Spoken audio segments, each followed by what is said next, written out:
Now we're recording. All right, share my screen. Okay, and once again, if you could just make sure you're muted unless you're actually asking or responding to a question, that'd be great.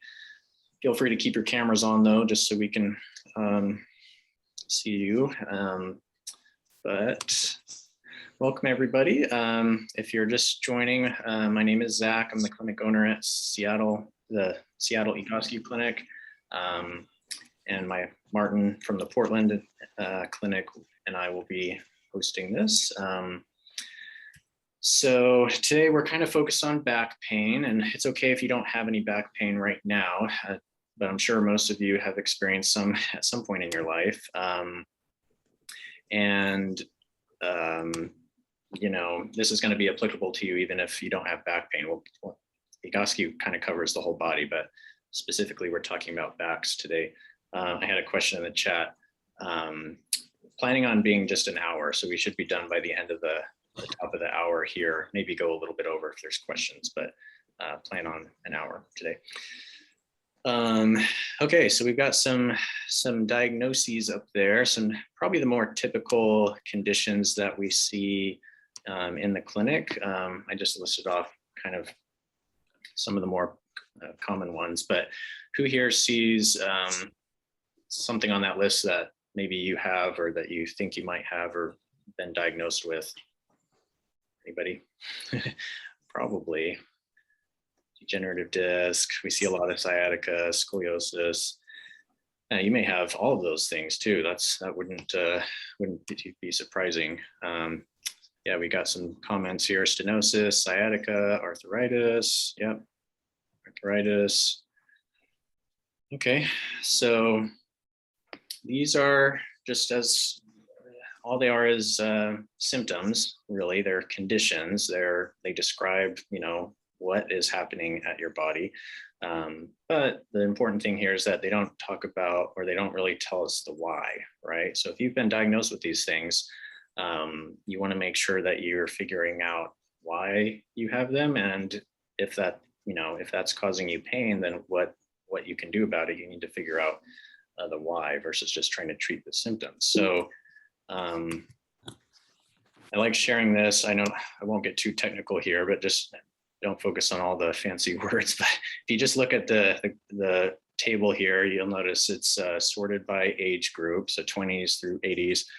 On the left, you've got these different types of degeneration in your spine, basically. So this shows basically how common it is to have those conditions in people who don't have any pain. So asymptomatic means without any symptoms, so without pain. So these, we were to just give random MRIs to people on the street who didn't have any back pain, likelihood of them having disc degeneration, you can see, you know, even in their 20s, you've got over a third of people have signs of disc degeneration without any pain.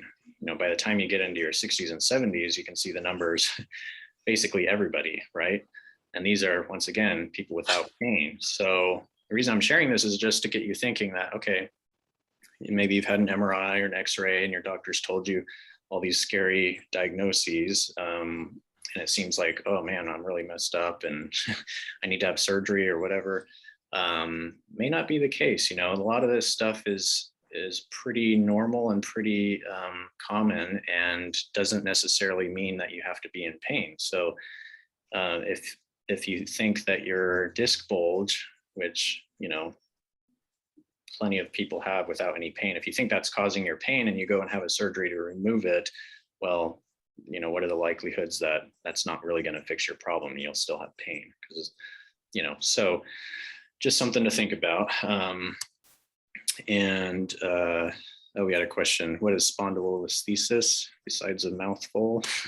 That's where your two vertebrae, your two bones in your back will basically kind of slip forward relative to the other. So they're, rather than being stacked, they're kind of offset like that. So a little less common, but even still, especially as you age, it becomes more prevalent.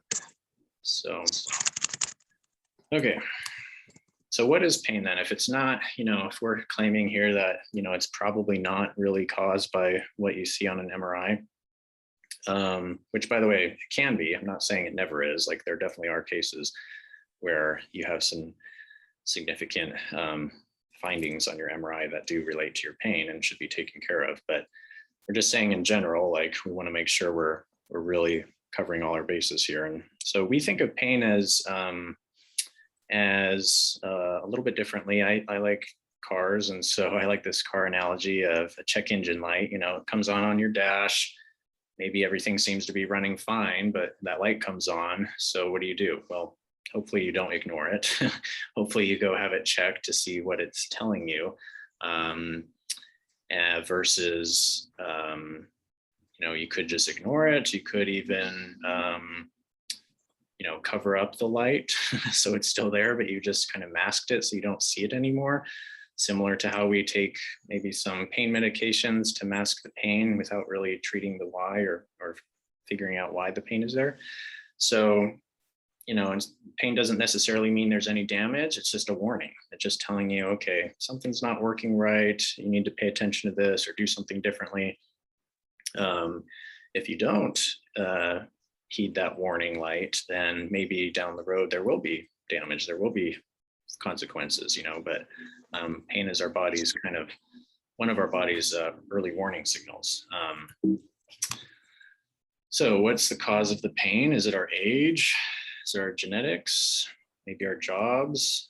Well, most of the time, no. I mean, age, as you saw in that graph, those conditions can happen at any age. They're more likely to be there when you're the longer you're alive. But and then genetics, people say, well, my dad had a bad back and I got a bad back. Well, as far as I know, we haven't found any genes specific to back pain. There's not that we've found yet. So our jobs, kind of like Martin and I were talking about earlier, or physical activity, you could say the same thing about activities, whether it's a job or sport or hobby. If you have pain during that thing, it doesn't necessarily mean that thing is causing your pain. It just means maybe the body you're bringing to the job or bringing to the court or bringing to the gym is compromised, out of balance, out of alignment. And so it's just kind of setting you up to get hurt easier. So you got to fix the body and not just blame the activity. So I like this picture. It just kind of illustrates, with something that it's common sense, right? Obviously that building is not very stable. It looks like it's just one slight wind gust away from falling apart. So because it's not in proper alignment, right? The load-bearing walls or beams, just like we have joints in our body, should bear weight in a certain way. If they don't, it just causes more problems. And I also like how this shows, the bottom of the building is kind of shifting to the right, but you can see at the top, it's actually leaning to the left. So our bodies work the same way. There's usually, when there's a zig, there's a zag. Our bodies will try to find some sort of balance to keep you upright, keep you from crumbling to the ground, if you will. So the poor posture, I think we all can kind of picture what that is, but it's really related to how all the structures, the joints specifically, are in relation to each other, and it supports, or it doesn't support, our bodies. Not just our muscles and joints, but other parts of our bodies are affected too. When we're out of balance, we're less efficient.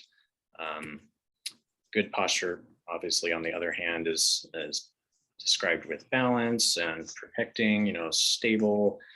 And it's not just when we're standing, we have a posture when we're sitting, we have a posture while we're walking or moving, squatting, so it's all about how all our muscles and joints are working together the way they should.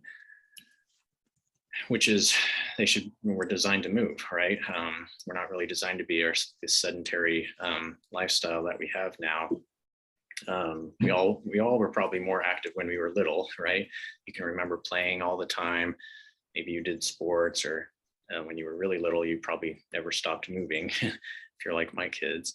And so at some point we gradually move less and less, we start going to school, we start going to work, we start driving, and our activity just gets more and more limited. And so our muscles don't get used like they're supposed to. Even if we're going to the gym, you're strengthening a lot of your muscles, but you're not using all your joints through their full range of motion and in a functional way, so as a result, we develop these poor movement and posture habits. So in summary, we want to correct the underlying issue, not just mask the symptoms or avoid it by resting or giving up our activities that we like. Surgeries sometimes necessary, but want to make sure that once again we're clear on what's really causing the pain, so we don't have unnecessary surgeries with risks and long-term consequences of altering your body. So all right, any questions so far about any of that? We'll get to the fun stuff in a minute. But okay, well, I'll let Martin take over this part then. You unmute yourself. There you go. Oops. So we're going to talk about our body's specific anatomical design. So if you open up an anatomy book, that's what you're going to see. So we're designed not only to be vertically stacked, but also, at right angles. And so we focus on, the 8 load joints: shoulders, hips, knees, and ankles. And an easy way to think about that diagram is if we were to fold it in half, it should be symmetrical left to right. So your foot and ankle should point straight ahead. The knee should point straight ahead. The pelvis should be level and square, and the shoulders should be level and square as well. And the head should be stacked straight on top of the spinal column. And so ultimately what we look for those 90-degree angles at those joints. Now we put the center of gravity in the center of our stance because that's our natural balance point. So Zach, if you want to go to the side, and from the side, that center of gravity is just in front of the ankle bone, and it should line up just slightly forward to the center of the knee, just slightly back of the center of the hip, and then right through the shoulder and the head. And so our spine should sit as an S curve. So if you look at that diagram, that's the front and back from the side view, kind of like what Zach was saying earlier. In the spine, if there's a zig here, there's going to be a zag there. So the lumbar curve should be similar to the cervical curve, and then a bit of rounding in the opposite direction in your mid back or in your thoracic back. But naturally these days, with forward head and rounded shoulders being a major issue, we're seeing so many people that are deviating from that design. So let's take a look. So we want to bring you guys into the action here. So let's take a look at this gentleman. And what's the first thing that jumps out at you? Right? At Egoscue, we like to say, we look at the obvious. How is his body deviating from our intended design? Anybody want to jump in or write in the chat box?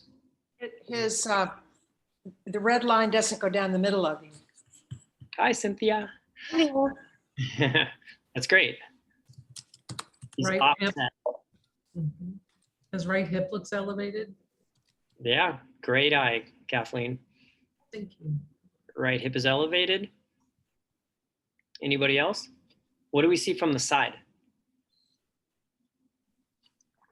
We've got some comments in the chat. Ryan says the neck and head position, forward head and neck. So good. Everything is more forward of the line. It's not very symmetrical of his body. He's more on to the right-hand side of the line, less to the left. yeah. Yeah, great. All right, let's go to the next slide. And, that's what's possible. So that was, Zach, that's actually your client. How long did that take?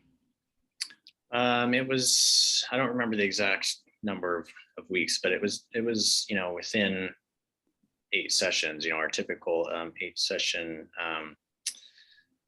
So 2 to 3 months, probably. Yeah. So what changed? What do you guys notice that looks different now compared to here? Well, his hips look level, his the line is completely midline, both front and side views. Mhm. Yeah, Judy says feet point more forward, less out to the side. Yep, feet are pointed straight now. Jeannie says everything is so much more symmetrical. Yep, right. Even so, right to left, but also front to back too. You know, he's on that center line. Cool. Yeah, and so what changed was, I mean, he did the work, right? This is all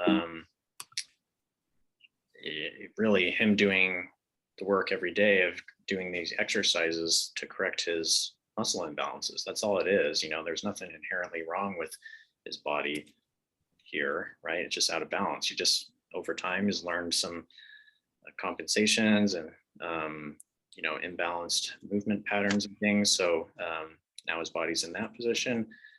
And with the right training, you know, you can train it to be good position, right? So it's pretty simple. So we'll show a few other before and afters just to kind of show you what you can expect. I mean, these are not, you know, not uncommon changes that we see every day in the clinic. So here on the top, obviously, pretty bent over, flexed forward, yeah, and to the side, obviously much more centered and balanced and upright afterwards. Some of you can probably relate to that top picture if you've ever been in a back spasm and you just feel like you can't even straighten up your back, right? It's not pleasant, but I have a question. How many hours a day did he need to do his exercises? Less than 1 hour a day, I would say. Most clients spend, I'd say on average, like half hour to an hour every day. And some people spend more, some people spend less, but the important thing is that it's consistent. You need to do some exercises multiple times a day, especially if you're like working at a desk all day. I think it's important to, you know, do the exercise more frequently to break up all that sitting that you do or standing. So everybody's unique, but the consistent thing here is that, you know, you're doing something every day, and it's not a ton if you think about it. I mean, considering how much time you spend not moving. So here's a younger example. Scoliosis, pretty common concern, especially for young girls. You can see, I mean, the younger you are, the easier it is to correct, obviously, but that shows, you know, how even something like scoliosis can improve. This is a little bit more extreme example, but I like to share it because it shows just, you know, how dramatic the changes can be. You know, this is a client from one of our clinics in Japan. And so I think the story goes, she worked in rice fields, I want to say, you know, just basically being bent over farming all day. And you can see kind of what that did to her posture. But this was the same day. So this is actually just before and after one session. So pretty amazing what the body can do if given the right chance, right? Couple more. Okay, so this another couple clients of mine, just showing kind of the age range, right? We work with young people, we work with less young people, and everybody, you know, has some imbalances, so everybody can benefit.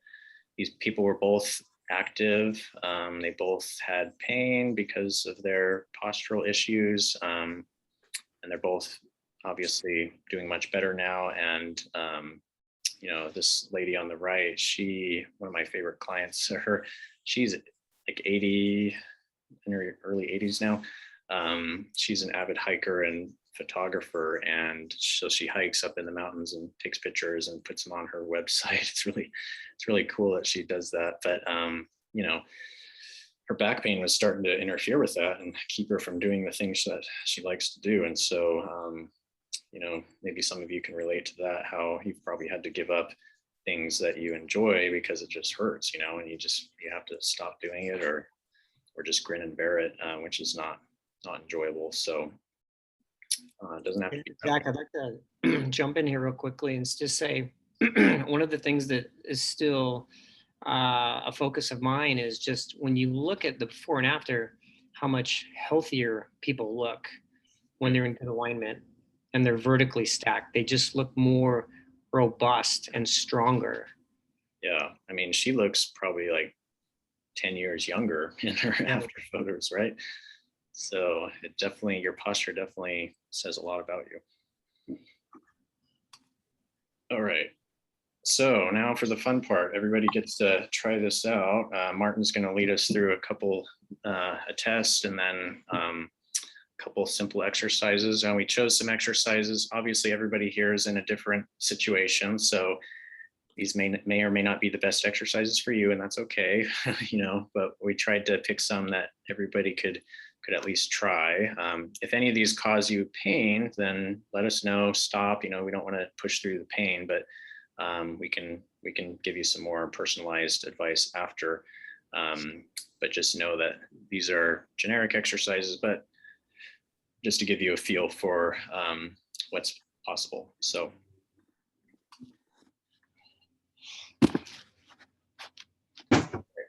Mark, we want everybody to stand up and take off their shoes first, right? Yep.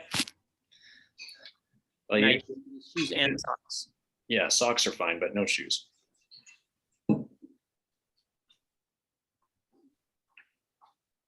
And Zach, are you going to bring me back into the screen? Oh yeah, sorry. So I can get lined up here. There we go. Okay, good. All right.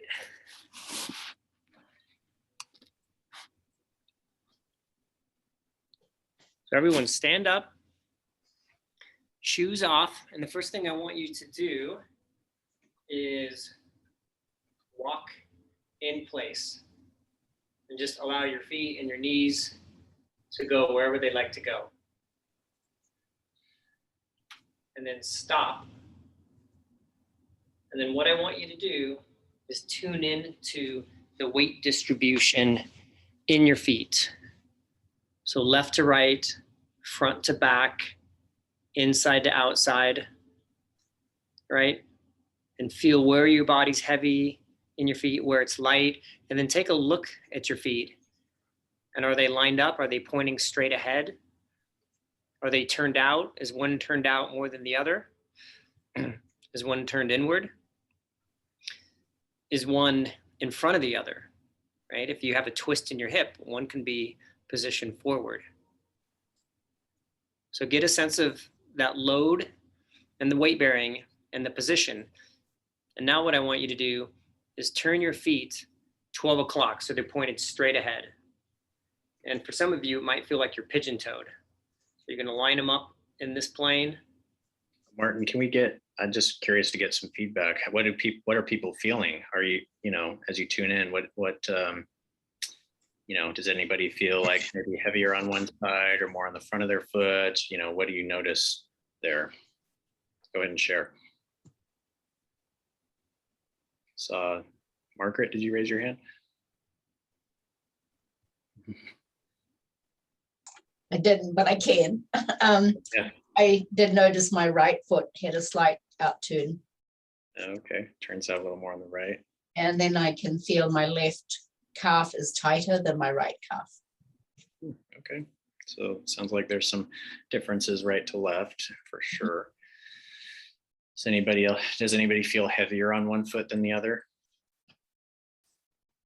Not heavier, Zach, but I noticed my left foot finished further in front from where it started. Like a little bit of a twist then, I guess, right? Yeah, like your one left foot likes to be in front. Okay. I saw a couple head nods, so heavier on one side. Anybody feel like they've got more weight on the ball of their foot and compared to their heels, like they're standing kind of on the front of their feet. That's me. So anyway, just make a mental note of what you felt right now, because we're going to go through the exercises and then check it again and see if you feel any different. So, all right, sorry to interrupt, Martin. Go ahead. No, no, that's perfect. I was just skipping right over that because I want people to get in better alignment. So let's square those feet up, 12 o'clock, straight ahead. And when you look down, you really only want 5 to 6 inches between your feet. So just like we talked about earlier, our anatomical design, your frontal hip bone here, right in front, should line up with the center of your knee, center of the ankle, and right through the second and third toe. So you're going to line up your stance. And then what I want you to do is to make what we call a golfer's grip. It's like a claw. You're going to tuck your fingers into the pads of your hand. And then what I want you to do is draw your shoulder blades gently together and then bring your arms straight out from your shoulders. And while you're holding your shoulder blades together, I'm going to have you circle your arms forward about a 6 or 8 inch diameter. Now the key here is to line them up in this plane. Make sure you're not pulling them back, or make sure they're not forward of your shoulder. And make sure you're holding your shoulder blades tight. Yeah, and we do go kind of quickly on this one. So you want to go quick enough so that you feel your body kind of moving back and forth a little bit. If you go too slow. Yeah, you're going to feel an oscillation back and forth. Mm-hmm. And you want to make sure you keep that grip tight. That completes the muscle chain all the way down your arm. And your thumbs, just for the circles, you know, your thumbs are forward, you circle forward. Anybody feeling those shoulder muscles yet? So now I'm going to have you rotate your palms upward. Thumbs are pointed behind you. You're going to circle up, back, down, and around. So we're reversing the direction. And again, hold the shoulder blades tight. Your elbows should be straight, and your wrist should also be straight. And you want to feel those muscles working right in between the shoulder blades. Make sure your feet are still straight too, by the way. Yeah, take a look down and make sure your feet aren't starting to turn out or shift. That's good. And then let's take a short break, relax the arms, shake it off a little bit. Now we're going to use that same grip, same stance, feet straight ahead, 12 o'clock, same golfer's grip. And you're going to place your ring finger or your third finger on your temple. Relax the trapezius muscles down. And then slowly try to bring your elbows together in front of your shoulder, keeping your wrists straight and your palms forward and your thumbs down. Think of your knuckles as a hinge on a door. And you're closing and opening that door. Yeah, make sure you're not shrugging up in your shoulders. Good, everybody. Double check your feet. Make sure you're still square. 12 o'clock. Let's do 5 more. By the way, I had a question asking about making Martin the primary screen. I think that's on your end. If you go to the top right-hand corner, the view options, you can have it set it on speaker or gallery. So if you have it on speaker, it should only show whoever's speaking at the moment. So I don't know how to change it on my end. So sorry. Good. All right, so we call those elbow curls. The last exercise we're going to do is overhead extension. So again, double check your foot position. Make sure you're square, 12 o'clock. And what I want you to do is interlace your fingers, push your palms out, straighten your elbows. You're going to slowly bring your arms above your head and gently look up at your fingers. Now you want to make sure that your shoulders are pulled downward towards your waist and your elbows stay straight. So some of you may be out here, more like a 45-degree angle because you can't get all the way up keeping your elbows straight, and that's okay. The other thing to focus on is your hips. You want to make sure your hips aren't pushing forward of the gravity line and you're just leaning back to get your hands up there. You want to make sure you're staying square down the blind as you bring your arms up. Good. Relax your abdominals and try to breathe into your belly. So let's hold it for another 20 seconds. Arms are probably feeling a good workout by this point, right? Yeah, and I did push-ups this morning. Everybody looks pretty good. So 5 more seconds. It's good. And then relax the arms down. And then what I'd like you to do is walk in place again. Just march in place. Allow your feet and knees to go wherever they want to go. And then stop.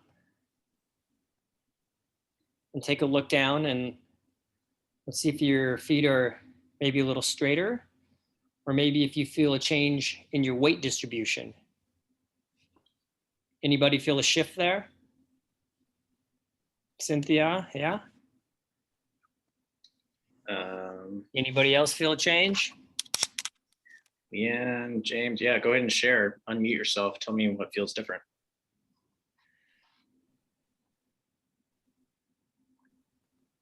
Or even weight distribution from front to back, and less tension in my left calf. Oh, cool. How does that happen? We didn't do anything with your calf. Why does it feel less? Yeah. Changing those compensations, eliminating the compensating. Yeah. So it just shows how everything's connected, right? So all we did was basically shoulder exercises, right? But the whole body is affected when we change that upper back, your shoulder position. It just kind of helps everything stack better below it. So that's why you feel something different in your feet, or anywhere in your body could feel different actually. But what else? I know, Jeannie, you were going to say something? Definitely better weight distribution. And when we started, I could physically feel that my right shoulder was up here. Oh yeah. Good. It's lower now. It looks nice and straight now. Cool. Let's see, chat, more even weight distribution. First it was heavy on the left, now it's even. There you go. Cool. Well, hopefully that gives you a little taste of kind of what's possible. I mean, just doing 3 simple shoulder exercises could affect your body like that. Imagine what a full, half hour of exercises specific to your posture could do. It's really amazing how quickly the body can change. But those are 3 of my favorites that you can do just about any time. It only takes a few minutes. Don't require any equipment. You can do it standing. You can even do it sitting, but preferable to stand especially if you sit a lot. So you can use those as little posture resets throughout your day. Okay, we just got one more slide to wrap up here. Any other questions so far? Looks like everybody was able to do the exercises, at least that I could see. Share my screen.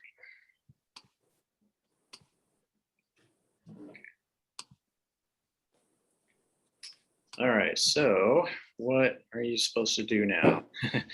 Well, there's a few options. So if you are maybe still skeptical, totally fine, by the way.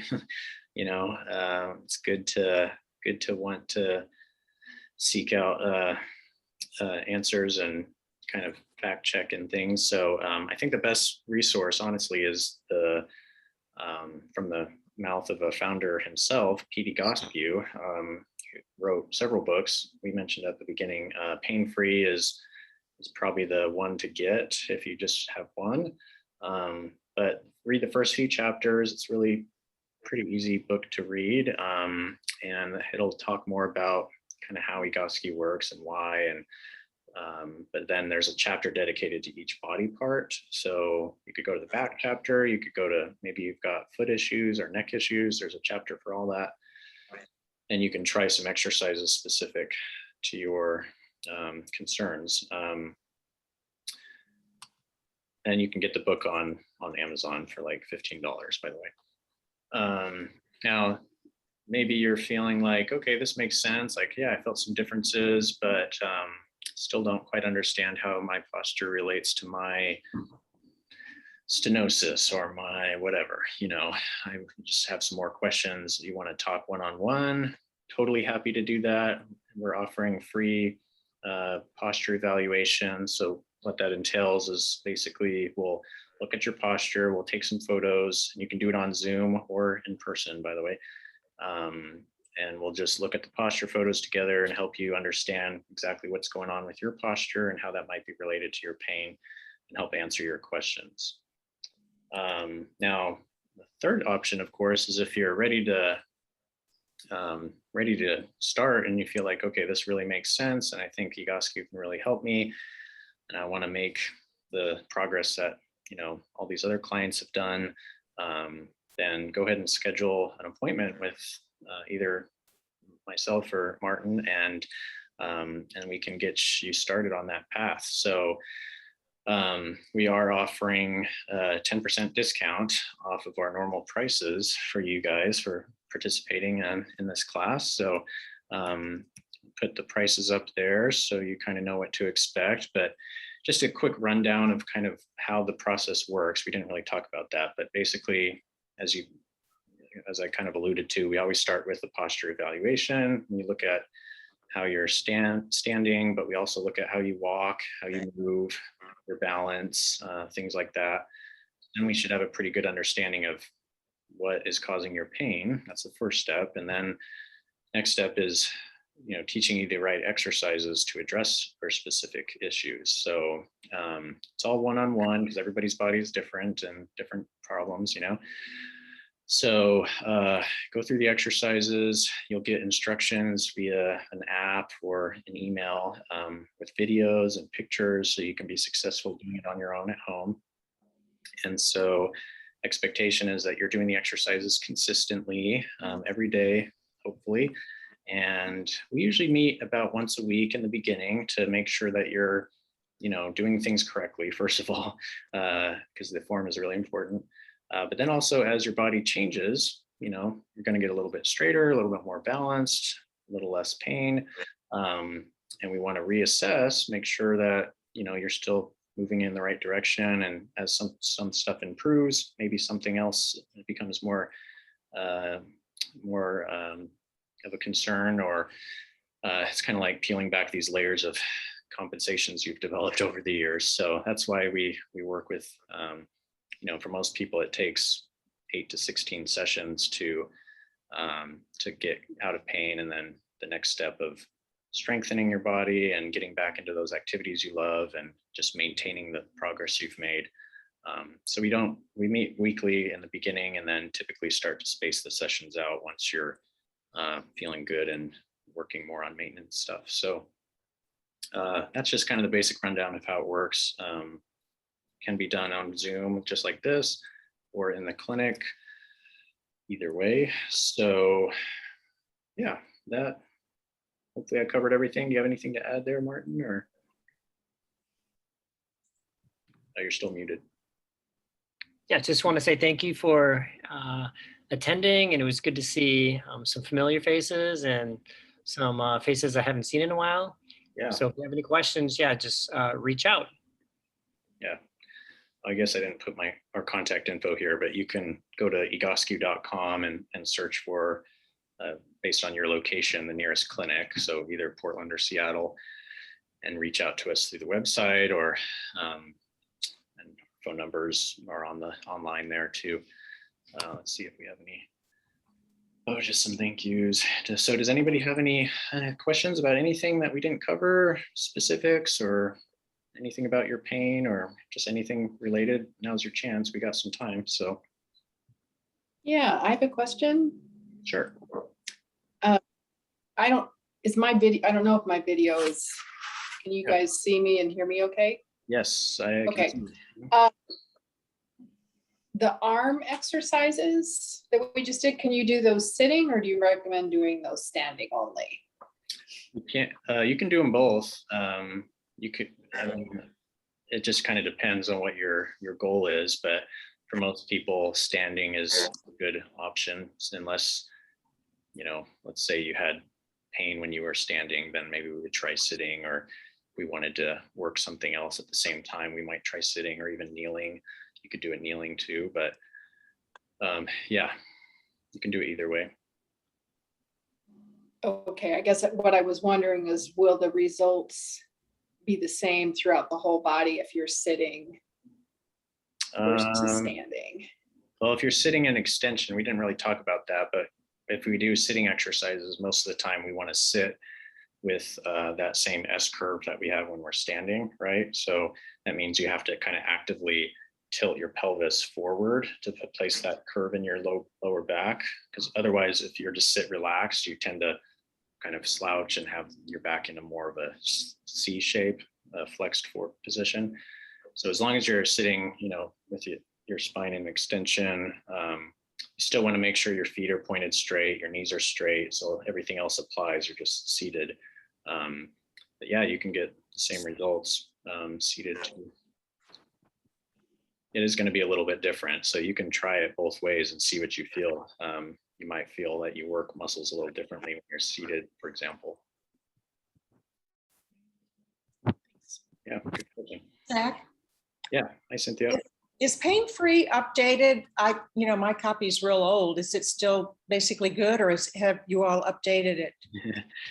Well, it's still the same old good stuff. I mean, it's always relevant, but it has, Pete has actually written a second edition. It's in the process of being published, so it's not available yet, but I think it should be. I think they were shooting for this fall, right? So you should see that come out in the near future. Okay. But yeah, the first edition is that's still what we use and recommend. I mean, it's coming up on like 20 years old now, I guess, or no, older than that, right? But still good stuff, still applicable. Any other questions? Oh, how long is each session? I've got a question in the chat.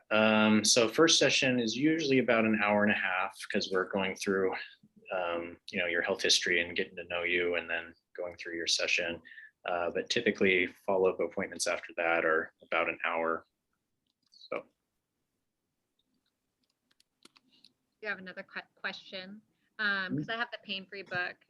Looking at your guys' costs, I know that some of the exercises I've been reluctant to try because they don't feel like I have the right, the foam blocks or equipment. Do you guys, do you have things that you recommend for that? Is there more cost associated with purchasing those things? Do you work around that? Do you know what I mean? Like if I'm just at home and I'm doing an online session with you, are there ways to work around those? Oh, for sure. Yeah, I mean, most of my clients don't have any of the fancy equipment, some do. I mean, it does make things easier, but it's not necessary. I would say for most people, all you need is a chair, a floor, a wall, and a pillow, So the blocks are handy, but they're not necessary. So okay. So the stuff like when you're on your back with your legs up on a block, just use a chair or your couch. The important thing is that your legs are at 90 degrees. Same with sitting, you can just sit on a normal chair, and the small blocks. Some people use yoga blocks. Those are easy to come by. They're a little bit smaller than what we use, but they still get the job done, and they're pretty cheap and easy to come by. But if not, honestly, just like a throw pillow off your couch works fine. So. Okay. Great. I do have another question, if you don't mind. Mm-hmm. My 9-year-old daughter was just diagnosed with wing scapulas. Mhm. And we're about to go see a physical therapist for her this next Monday. And so I'm just wondering if this is something that the Egoscue Method could work with and help her. She's a ballet dancer, soccer. She's very active. She's Cool. 9 years old.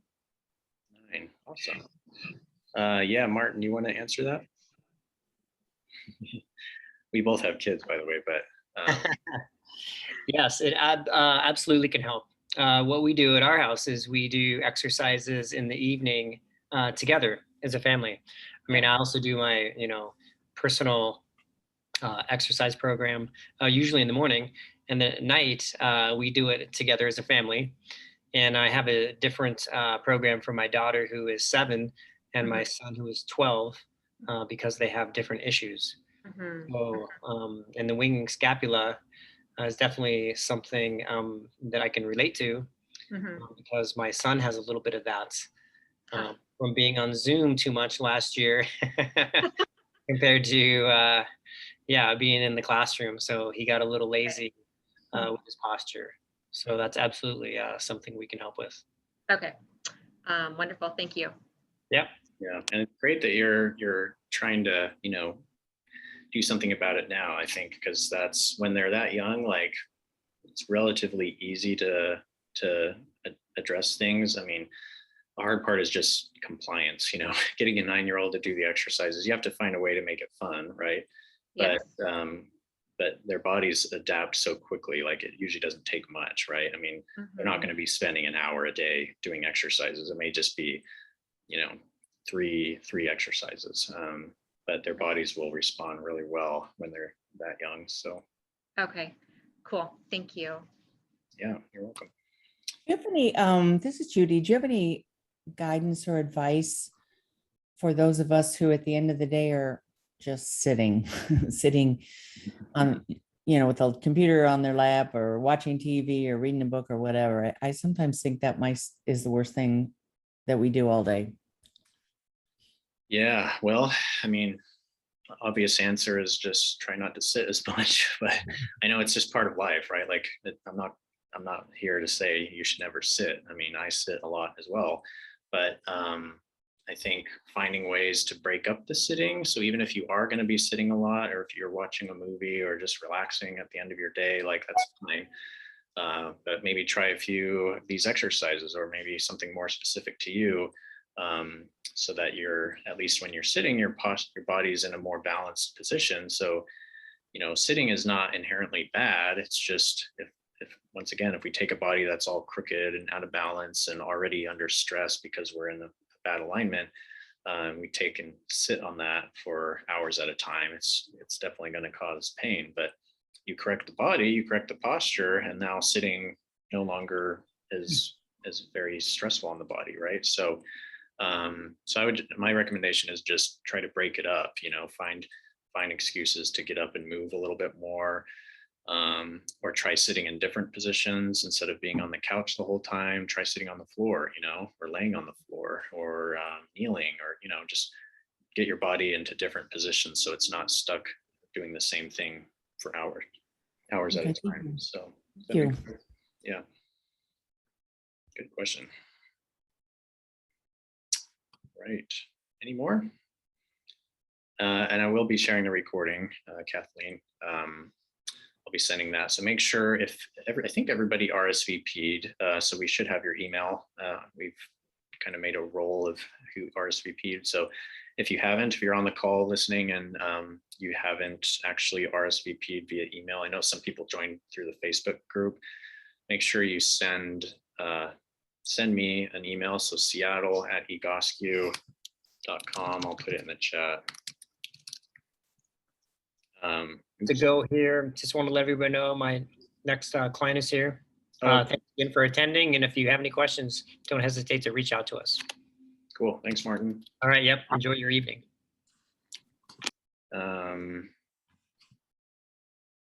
Okay. So there we go. Seattle@Egoscue. So just send me an email so I have your email. So then I'll be sending an email probably, if not tonight, tomorrow sometime with the recording of this. So feel free to pass it on to someone else that you know who's in pain that could benefit from this as well. So, all right. Any other questions? Okay, well, we ended right on time. So thanks everybody for your participation, and I hope this was helpful, and look forward to talking with you soon. If you need further help, or if you just have questions, happy to answer questions. It doesn't cost you anything. So just let us know. Thank you very much. Thank you. All right, have a good rest of the night. Thank you very much. Thanks.